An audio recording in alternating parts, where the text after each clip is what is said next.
Selamat datang di channel Komuno Anime, channel yang membahas seputar One Piece. Pada video ini, Mimin akan berikan update spoiler untuk chapter 1071. Selamat menyaksikan. Judul chapternya adalah Pahlawan Muncul. Masuk ke cerita. Di Pulau Egghead, Rob Lucci tidak berniat untuk menunggu angkatan laut datang. Dia ingin segera bergerak untuk menangkap Luffy dan Vegapunk. Di sini Lucci tampak marah dan dia tidak mau mengakui Luffy sebagai Yonko.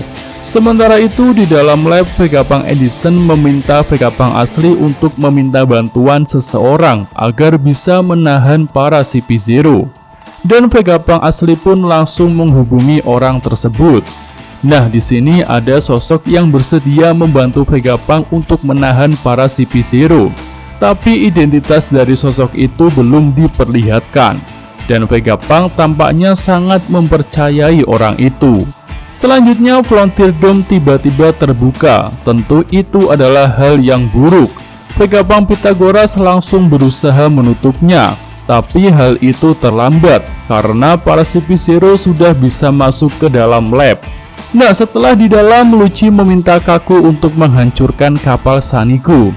Kaku pun langsung melakukan serangan, tapi serangan Kaku itu berhasil ditahan oleh Zoro.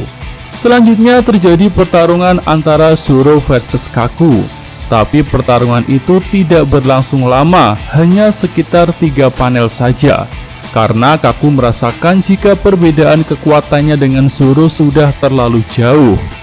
Nah, selanjutnya kelompok Luffy sudah bertemu dengan kru topi jerami lain yang ada di lab bagian atas.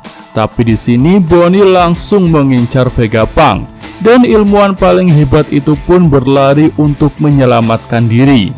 Lalu Vegapunk berkata kepada Bonnie bahwa dia tidak bisa mengembalikan Kuma seperti semula karena suatu alasan tertentu. Nah, selanjutnya diperlihatkan sosok Kuma yang sudah tiba di Red Port. Orang-orang yang melihat Cyborg itu jadi panik. Lalu Kuma pun menuju ke simbol pemerintah dunia yang berada di dekat lift gondola. Selanjutnya kita berpindah ke lokasi bajak laut Kid. Di sini mereka diperlihatkan akan sampai di Pulau Elbaf. Kid pun tampak bersemangat untuk petualangan selanjutnya. Kemudian scene menunjukkan lokasi di markas Angkatan Laut G14. Di sini Vice Admiral Dole sedang bicara dengan seseorang. Lalu Dole menolak permintaan orang itu yang meminta kapal perang dari markas G14. Dole tak bisa memberikan kapal karena semua kapal di sini sudah dipesan oleh Admiral Kizaru. Tapi tak lama kemudian Dole dikejutkan dengan kemunculan Monkey D. Garp. Dan ternyata Garp lah yang meminta kapal perang dari markas Angkatan Laut ini. Garp meminta kapal perang karena dia ingin pergi ke Pulau Hachinosu, markasnya Yonko Kurohige. Dan tentu saja tujuan Garp adalah untuk menyelamatkan Koby yang sudah diculik. Lalu ketika melihat Garp datang, Helmeppo dan Hibari jadi menangis. Mereka berdua menangis karena senang bahwa Koby akan segera diselamatkan oleh Garp. Oke, itu aja pembahasan untuk update spoiler chapter 1071 ini. Mimin dari Komuno Anime, terima kasih.